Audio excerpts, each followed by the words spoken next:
Partai Aceh mendeklarasikan pasangan calon gubernur dan wakil gubernur Aceh Muzakir Manaf Fadlullah atau Dekfad bersama 20 pasangan calon bupati, wakil bupati dan calon wakil wali kota yang akan maju pada Pilkada 2024.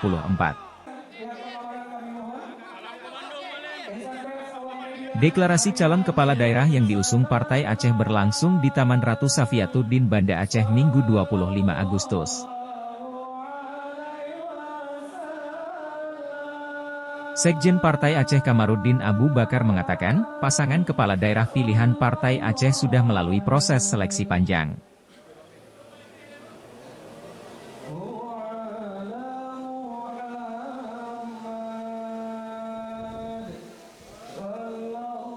Tim Liputan Aceh Video.